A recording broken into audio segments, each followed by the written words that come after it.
तमाम तारीफ उस रब्बे कायनात की दी जिस रब ने हमें और आपको पैदा फरमाया, बेशुमार नेमतों से नवाजा, इस्लाम की दौलत से नवाजा, तौहीद इख्तियार करने की तौफीक अता फरमाई, कुरान और सुन्नत पर चलने का शौक़ पैदा फरमाया और अपने नबी जनाब मोहम्मद रसूलुल्लाह सल्लल्लाहु तआला अलैहि वसल्लम की उम्मत में पैदा होने का शरफ अता फरमाया। ये वो बड़ी बड़ी नेमतें हैं रब की जो हमारे और आपके साथ हैं। बाकी जो नेमतें हैं उनमें सारे लोग शरीक हैं। दुनिया के बाकी जितनी भी नेमतें हैं उसे आप भी और हम भी हासिल कर लेते हैं, और वो भी हासिल कर लेते हैं जिनके पास तौहीद नहीं, जिनके पास कुरान और सुन्नत नहीं, जिनके पास रसूल का दामन नहीं, जिनके पास इताअत रसूल का शौक नहीं, उनको भी दाल चावल गोश्त तो मिला ही हुआ है। अल्लाह के रसूल सल्लल्लाहु तआला अलैहि वसल्लम की सबसे बड़ी मेहनत इस बात पर रही, यह अल्लाह का हुक्म था, एक ऐसी कौम तैयार करना, एक ऐसी जमात बर्पा करना जो अखलाकी एतबार से आला मेयार पे हो। अल्लाह के रसूल सिर्फ तौहीद लेके नहीं आए थे। तौहीद तो अल्लाह का पैगाम था जो डायरेक्ट आपको मिला था, जिसे आपको करना ही करना था, जो हर नबी की ड्यूटी रही, अपने अपने दौर में हर नबी की ड्यूटी रही। जैसा कि अल्लाह ने कुरान में फरमाया, वलक़द बाअसना फी कुल्लि उम्मतिन रसूलन अन अब्दुल्लाह वज्तनिबुत तागूत। अल्लाह ताला ने हर कौम में एक नबी दिया और हर नबी को यही कह के भेजा कि तौहीद की दावत दो। इम्तियाजी चीज जो अल्लाह के रसूल की जिंदगी में वो ये रही कि आपने अपनी उम्मत को जो उस वक्त मौजूद थी ऐसा अखलाकमंद बना दिया कि उसकी मिसाल आज तक दुनिया में, उनको आदी बना दिया, ऐसी फितरत बना दी उनकी, ऐसी तरबियत फरमाई कि वो सारे जो शकीउल कल्ब थे, कत्लो गारतगरी करते थे, गुनाहों के रसिया थे, पीते पिलाने को शौक समझते थे, गाने वालियों को बुला के गाना सुनते थे, वो सारे मुतनफिर हो गए उन तमाम बुरी आदतों से। सबके अंदर खुदा परस्ती आई और वो सारे लोग इंसानियत के आला मेयार के हो गए। उनका अखलाक सबसे ऊंचा हो गया। बड़ी चीज ये नहीं है कि आपने बहुत पढ़ लिया, बड़ी बात यह भी नहीं कि आप बहुत इबादत गुजार हैं, तो बड़ी बात तो यह है कि आपका अखलाक सबसे ऊंचा हो। मरने के बाद कोई आपको इसलिए याद नहीं रखेगा कि आप मालदार हो, न कोई मरने के बाद आपको इसलिए रखेगा कि आप बहुत बड़े खानदान का एक फर्द हो। आप एमपी हो, एमएलए, कोई याद नहीं रखेगा, कौम याद नहीं रखेगी, महल्ला याद नहीं रखेगा। लेकिन आपका अखलाक अगर आला है, अक़दार आपके आला है, अगर आपका बर्ताव अच्छा है, तो आप हमेशा हमेशा याद रखे जाएंगे। आप में अगर फैयाजी है, आप में अगर गरीब परवरी है, आपके अंदर अगर रहमदिली है, अगर ये खूबियां हैं आपके अंदर जो बरजस्ता आपसे सादिर हो जाती हैं, तो आप याद रखे जाओगे। सदियों आपको लोग याद करेंगे। मरने के बाद कोई किसी को याद नहीं रखता मेरे भाई, और जब आपको याद रखेंगे तो आपके लिए दुआएं मगफिरत भी करेंगे। आप ये ना सोचो को याद रखेंगे तो उससे हमारा क्या होगा, वो वापस थोड़ी आ जाएंगे दुनिया में। वो आपके लिए दुआएं मगफिरत करेंगे, आपके नाम के साथ रहमतुल्लाह अलैह जोड़ देंगे। हमेशा अल्लाह से दुआ करेंगे, अल्लाह उन पर रहम करो करे। इस महल्ले में एक ऐसा इंसान भी रहता था कि गुरबा गुजरते थे, खाए पिए नहीं जाते थे, सारे महल्ले का पुरसान हाल था। जब भी कोई बीमार होता उसकी तीमारदारी को पहुंच जाता, जब भी कोई मरता उसके जनाजे में जाता, उसकी इयादत को जाता, उसकी तकलीफों को सुनता, उसे दूर करता। याद रखेंगे आपको। जब याद रखेंगे तो सारे लोग कहेंगे अल्लाह ताला ऐसी जात पर, ऐसे शख्स पर रहम करे, उसको अपनी रहमत में पनाह दे दे, उसकी मगफिरत कर दे। अल्लाह, ये बहुत बड़ी दौलत है जो मरने के बाद किसी को बैठे बैठाए हासिल हो जाती है और उनका दर्जा बुलंद हो जाता है, या अल्लाह ताला उनके गुनाहों को खत्म कर देता है, उसे अजाब से छुटकारा दिला देता है। मुसलसल 5-6 हफ्तों से आप यही खुतबा सुन रहे हैं अखलाक पर, कि आपका अखलाक कैसा होना चाहिए। अल्लाह तबारक व तआला ने अपने रसूल के अखलाक की तारीफ की। मेरा ख्याल है कि यह मामला किसी नबी के साथ नहीं हुआ कि अल्लाह ताला ने नबी के अखलाक की तारीफ की हो। कुरान में फरमाया सूरह कलम के अंदर, वइन्नका लअला खुलक़िन अज़ीम, ऐ रसूल आप अखलाक के आला मर्तबे पर फाइज। अखलाक के जितने भी दर्जात हो सकते हैं, छोटे बड़े, अखलाक वाले भी हर तरह के होते हैं, इनमें सबसे जो आला दर्जा हो सकता है उस दर्जे पर है रसूल आप फाइज हो। और दुनिया में ऐसी जात सिर्फ अल्लाह के रसूल की है, ऐसी जात न पैदा हुई न होगी जिनके बारे में कहा गया कि आप अखलाक के आला दर्जे पर हो। उससे ऊंचे अखलाक का तस्वुर नहीं किया जा सकता। जो अल्लाह के रसूल का अखलाक था उससे बढ़कर कोई अखलाक दिखा दे इस दुनिया में मुमकिन ना हुआ आज तक।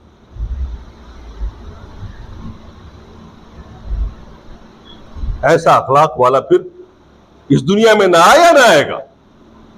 आप आपकी जिंदगी को पढ़िए, अल्लाह के रसूल की जिंदगी को पढ़िए, आपका इतिहास पढ़िए, देखिए, आप ऑटोबायोग्राफी पढ़िए आप अल्लाह के रसूल की, आप हैरान रह जाएंगे। और ये चीज ही हम लोगों में आनी थी।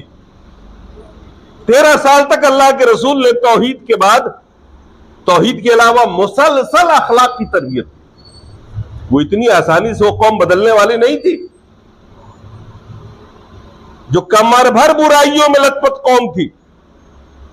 आप पढ़िए दौरे जाहिलियत को, अल्लाह के रसूल के सामने में वो शख्स भी आया है जिसने कहा कि अल्लाह के रसूल, मैंने 10 बेटियों को अपने हाथ से जिंदा दफन किया, अपनी 10 बेटियों को जिंदा दफन किया। ऐसे ऐसे लोग इस्लाम कबूल करते हैं और वो फिर इकरार करते हैं। कैसी बदअखलाकी थी, सोचिए आप। और बाकी तो सारी बुराइयां आम थी वहां पे। पूरी दुनिया तकरीबन उस वक्त, सिर्फ अरबी नहीं, पूरी दुनिया तकरीबन इन्हीं बुराइयों में मदद पर। अल्लाह के रसूल ने सुबह से लेकर शाम तक रात दिन मेहनत की सहाबा पर और सहाबा की तरबियत की। 13 साल तक आपने मेहनत की और तब ऐसी टीम तैयार की, ऐसी जमात तैयार की जो अल्लाह की खातिर हर मुसीबत को गले लगा ले, अपना सुकून छोड़ दे, अपनी दौलत छोड़ दे, अपना मकान छोड़ दे, बाल बच्चे को छोड़ के हिजरत कर जाए एक हुकूम पर। और जिस मैदान में उसे खड़ा कर दिया जाए, महज अल्लाह के लिए लड़े, जहां कोई तनख्वाह नहीं, कोई डिग्री नहीं, कोई कुछ नहीं, सिर्फ अल्लाह की रजा के लिए जीना और अल्लाह की रजा के लिए मरना। ये उनकी जिंदगी का नस्बुलैन बन गया।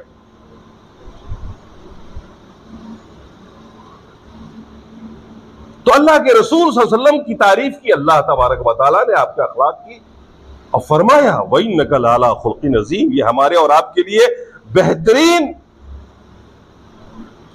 तकरीर का मौजू नहीं है, बल्कि प्रेरणा के लिए कि आप बेहतरीन अखलाक वाले रसूल की उम्मत हो और आपका अखलाक इतना पस्त हो जाए।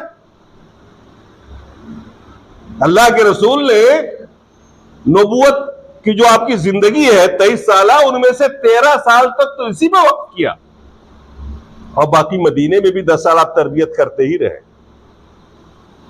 अखलाकी तरबियत। फिर ऐसी टीम तैयार हुई कि कभी उनके मुंह से झूठ नहीं निकला, कभी उनके मुंह से गाली नहीं निकली। हैरत अंगेज कारनामा। अबू ज़र गफ़ारी एक सहाबी है, बात आ गई तो बात कह दूं, बात लंबी हो जाएगी। वो मदीना छोड़ के जब बाद के दिनों में हज़रत उस्मान गनी रजी अल्लाह तआला अन्हु के दौर में हंगामा और खलफशार हुआ, हज़रत उस्मान शहीद कर दिए गए, तो उनको लगने लगा कि अल्लाह के रसूल ने फरमाया था कि एक वक्त आएगा कि मुसलमान अपने घरों को छोड़ के जंगलों पहाड़ों में पनाह लेगा अपने दीन को बचाने के लिए। वो चले गए अपनी बीवी बच्चों के साथ, और मदीना से लगभग 8 मंजिल दूर, रब्ज़ा एक जगह, 8 मंजिल का मतलब एक मंजिल होता है 8 मील का, इतना दूर जाकर के वो अकेले रहने लगे जंगल में। अब वो बुढ़ापा था और आखिर मरने से करीब थे, बीवी उनकी परेशान थी। अगर आप मर गए तो क्या होगा, कौन दफन करेगा, कौन जनाजा पढ़ेगा, मैं औरत तन्हा, ये मेरे बस की बात तो नहीं कि आपके लिए कब्र खोद लूं। परेशान थी। अबू ज़र गफ्फारी से जब भी पूछती कहते बेफिक्र रहो, अल्लाह तबारक व तआला भेज देगा। और आखिर में जब उन्होंने बहुत पूछा तो कहा कि अल्लाह के रसूल ने पेशिनगोई की थी जिंदगी में, अबू ज़र जहां तुम इंतकाल करोगे तन्हा रहोगे और एक जमात आएगी सहाबा की जो तेरा तजुज़ तकफीन करेगी। उन्होंने कहा कि अल्लाह के रसूल की पेशिनगोई है, इसलिए घबराने की कोई जरूरत ही नहीं है, बेफिक्र रहो। और आखिरकार एक रात ऐसी आई, आप इंतकाल कर गए।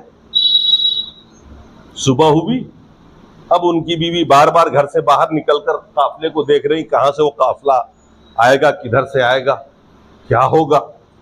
जाहिर सी बात है, एक बहुत बड़ी बात थी, एक बहुत बड़ी जिम्मेदारी थी। सहाबी इंतकाल कर गए थे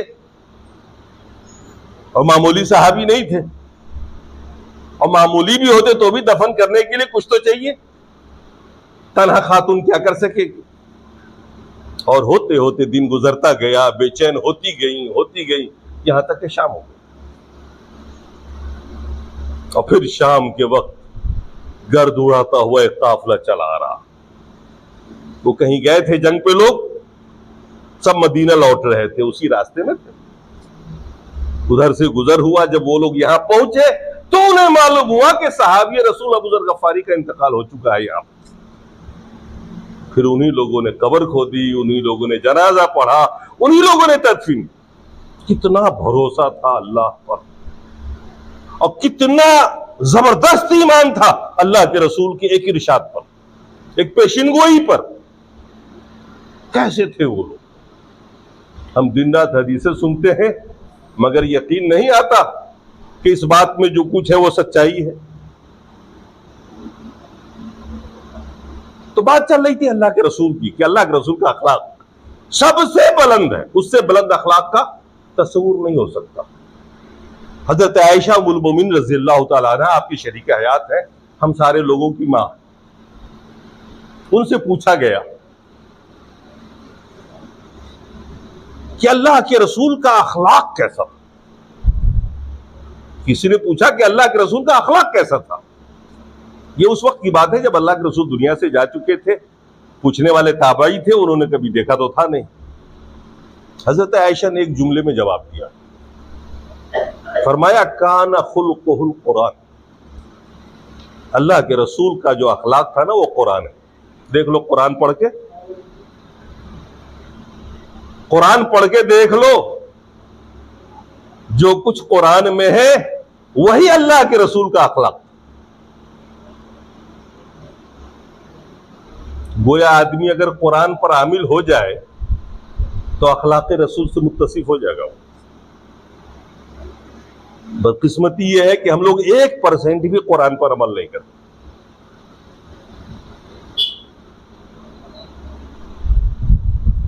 अल्लाह के रसूल सल्लल्लाहु अलैहि वसल्लम का अखलाक कितना बड़ा था, जिसकी मिसाल नहीं दुनिया के अंदर। मैं एक आयत का जिक्र करता हूं आपके सामने में। पढ़े लिखे लोग हैं आप, आपने तारीखें पढ़ी हैं, बड़े बड़े लोगों का इतिहास पढ़ा है। जरा ढूंढिएगा उस इतिहास में, उस तारीख में कि कोई ऐसा अखलाक वाला गुजरा है क्या या इससे पहले। फतेह मक्का का दिन था। फतेह मक्का हुआ 8 हिजरी में। फतेह मक्का हुआ था 8 हिजरी में। मक्का फतह किया अल्लाह के रसूल ने, और 10,000 सहाबा के साथ सुबह के टाइम पहुंचे थे। अचानक मक्का पहुंचे, तैयारी का मौका नहीं दिया उनको। अब आप सोच सकते हैं, एक तो मक्के की आबादी इतनी बड़ी थी नहीं, और इतनी जबरदस्त फौज के साथ अल्लाह के रसूल पहुंच गए, इतने सारे सहाबा आपके साथ। अब तक हमले सब मुशरिकीन ने किए, और अब की बार हमला तो नहीं किया अल्लाह के रसूल ने, बस ये है कि बैतुल्लाह को शिर्क से, बुत से पाक करना था,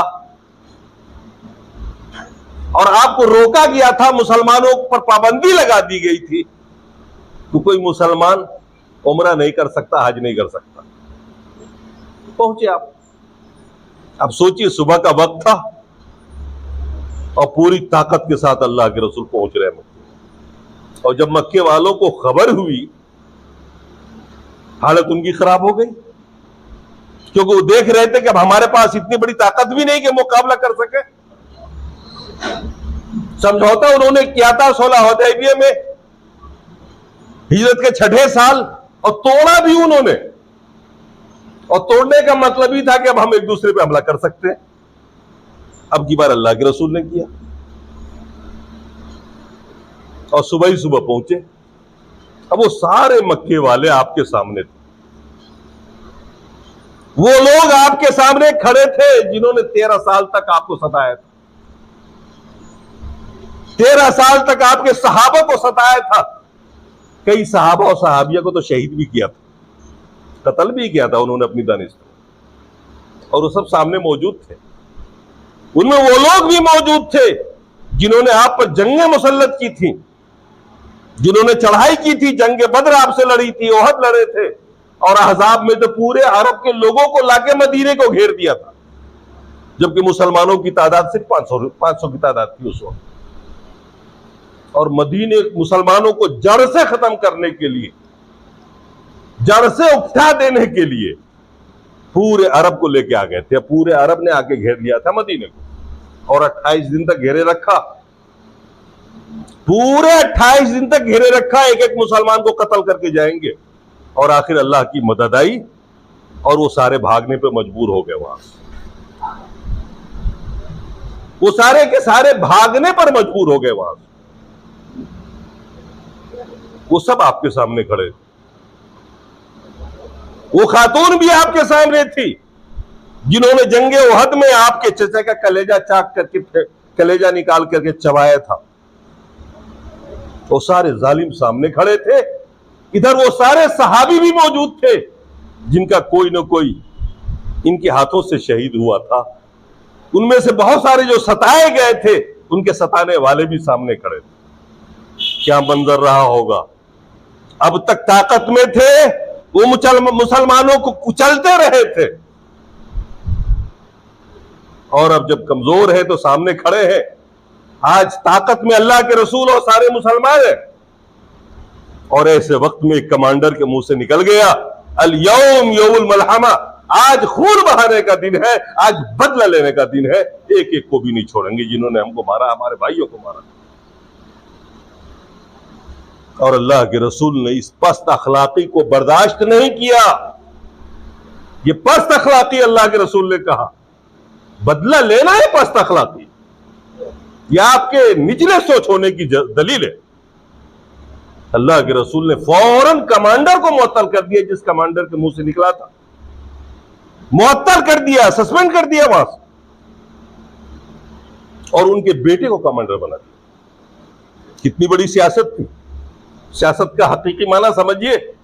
सियासत अरबी लफ्ज है, इसका माना है हुस्ने तदबीर, बेहतरीन इंतजाम करने वाला। आज इतना गंदा हो गया कि हर झूठे बेईमान शैतान को सियासी लीडर कहते हैं। कितनी बेहतरीन सियासत थी अल्लाह के रसूल की। आपने उसको सस्पेंड किया तो किसी और को नहीं बनाया। कितना दिल टूटता साहबी का, उनके बेटे को बना दिया। अब बाप भी खुश। मतलब कदम कदम पे मैंने देखा कि अल्लाह के रसूल को पढ़िए, आप हैरत में पड़ जाएंगे आप। बहरहाल बना दिया और फरमाया, ला बलिल यौम यौमुल मरहमा, नहीं, ऐसा नहीं है कि आज खून बहाने का दिन है, बल्कि आज का दिन तो रहम करने का दिन, माफ करने का दिन है। हम तुम इनसे बदला लेंगे, इन कमजोरों से? हम कमजोरों से लड़ेंगे? ये तो हमारी पस्ती हो जाएगी, हमारी पस्त अखलाकी होगी, ये हमारी कमजोरी होगी। और मक्के वालों को मुखातब करके फरमाया, ला तसरीब अलैकुमुल यौम इज़हबू फअंतुम तुलका। आज कोई बदला किसी से नहीं लिया जाएगा। तुमने जो कुछ किया उसका कोई बदला नहीं। जाओ, तुम सब आजाद हो, जो चाहो जैसे चाहो अपने अपने धर्म में रह के करो, हम तुम्हारा धर्म भी नहीं बदलवाएंगे। हिटलर ने 60,000 यहूदियों को चैम्बर में घुसा के गैस से मार दिया था। आप दुनिया के एक से एक हुक्मरान को पढ़ जाइए, जब जिसने जिस पे कुव्वत पाई है, जब जिसने जिस पे गलबा पाया है, छोड़ा नहीं। और हमारे समाज में भी कोई ऐसा नहीं मिलेगा जिसने जब देखा अपने आप को कि मैं कुछ कर सकता हूं, ईंट का जवाब पत्थर से दे सकता हूं, तो उसने देने में ही बहादुरी समझी। माफ करना किसी को नहीं आया, बख्शना किसी को नहीं आया। ये हम लोग हैं। अंदाजा लगाइए आप, ताकतवर होने का मतलब ये नहीं हो कि आप बदला लेना शुरू कर दें। ताकतवर होने का मतलब समझाया अल्लाह के रसूल ने कि ताकतवर होने का मतलब यह है कि आप माफ करना सीखें, दुश्मनों को माफ करें। आप जब ताकत में हो, आप बदला ले सकते थे, माफ कर दीजिए। यह है आपका इस्लामी अखलाक। आप मालदार हैं, खिला सकते हैं, और फिर भी कंजूसी किए चले जा रहे हैं। आप कमजोर हैं। ताकतवर अगर बदला ले रहा है ना किसी गरीब मजदूर, किसी भी कमजोर आदमी से, इसका मतलब यह है कि वो बहुत कमजोर है। बहादुर और ताकतवर तो वो होता है जो बदला नहीं लेता, माफ करता है। आपका कोई मुकाबिल है, आपका कोई दुश्मन है, सोचिए, और जब आप ताकत में आ गए, आपने बदला ले लिया, तो ये आपकी बुज़दिली होगी। क्यों? इसलिए कि आप इस बात से डर रहे हैं कि कहीं से मुकाबला करना पड़ जाए। आप अगर अमीर हैं, अल्लाह ने दिया है, और आप खर्च नहीं कर रहे हैं, गोया गुर्बत का डर सता रहा है आपको। आप कमजोर हैं, अंदर से पस्त हैं, बुज़दिल हैं आप।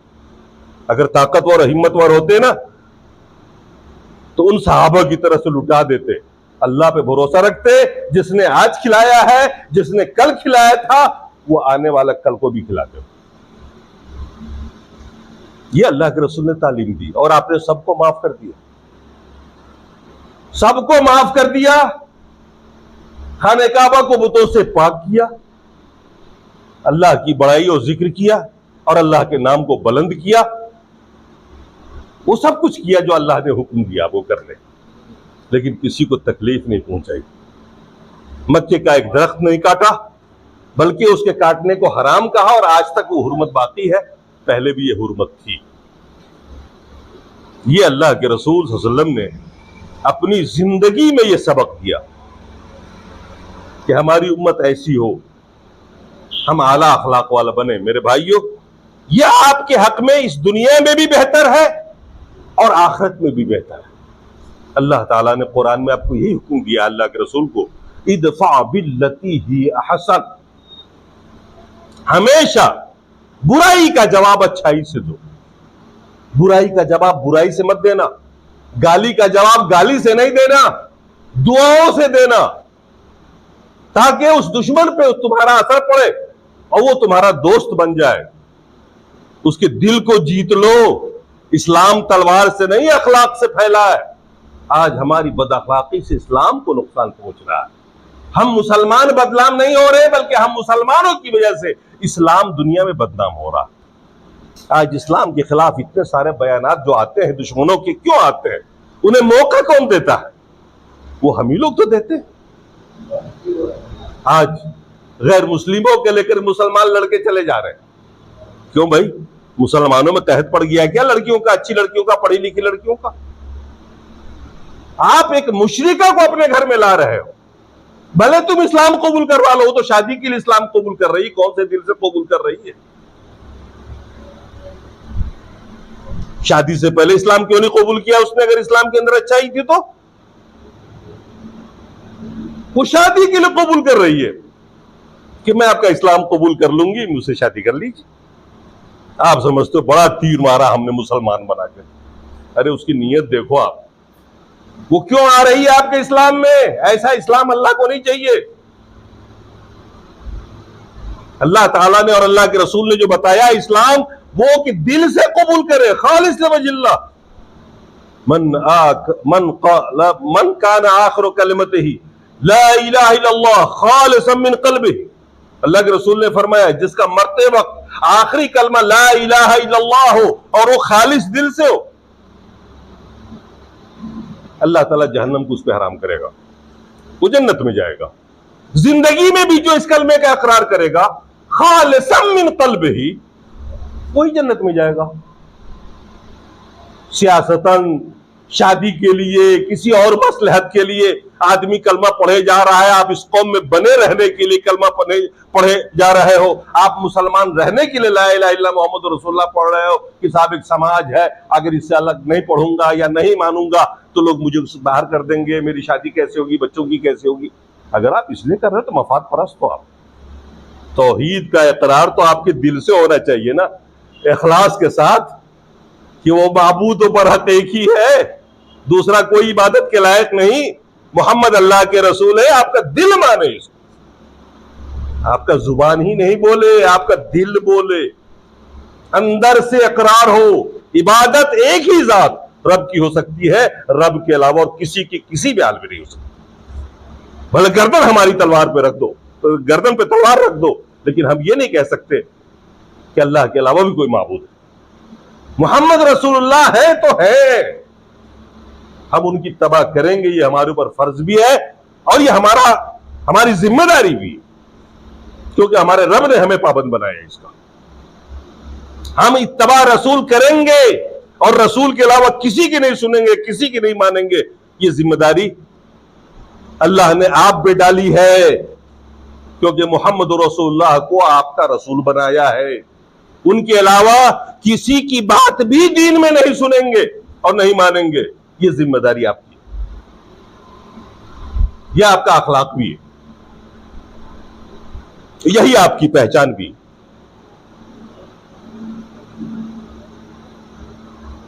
तो मेरे भाइयों, हमने रसूल को रसूल माना और रसूल को अल्लाह ने नमूना बना के भेजा हमारे लिए, आपके लिए।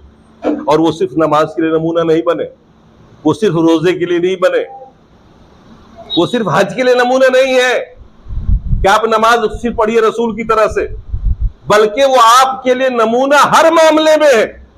अखलाक के मामले में भी नमूना है। जिस वसीउल कल्बी के साथ अल्लाह के रसूल ने माफ कर दिया अपने उन दुश्मनों को जिन्होंने न सिर्फ ये कि 13 साल तक सताया, मक्के से हिजरत पे मजबूर किया, कत्ल के लिए आपका घर घेर लिया, हर तरह की तकलीफें जिसने दी, अल्लाह के रसूल ने एक झटके में माफ कर दिया। माफ करना सीखिए, अल्लाह ताला आपको दोहरा अजर देगा इसके बदले। और फिर इस दुनिया में माफ करने से आपको बहुत सारी नेकी भी मिल जाएगी, बहुत सारी मुसीबतें आपके ऊपर से टल जाएंगी, और सबसे बड़ी बात कि वो आपका दुश्मन आपका दोस्त बन जाएगा आपके अखलाक से मुतासिर होकर के। कुरान में यही बताया गया है, यही कुरानी अखलाक है जिसके पाबंद थे अल्लाह के रसूल, और इसी की पाबंदी हम उम्मत को भी करनी चाहिए। मेरी दिली दुआ है कि रब्बे करीम आपको सोचने की तौफीक अता फरमाए, अमल करने की हिम्मत दे, बुज़दिली से ऊपर निकाले, पस्त अखलाकी से ऊपर निकाले और आला अखलाक वाला बनाए। क़ूलू क़ौली हाज़ा वस्तग़फ़िरुल्लाह ली व लकुम व लिसाइरिल मुस्लिमीन। बारकल्लाहु लकुम फ़िल क़ुरआनिल अज़ीम।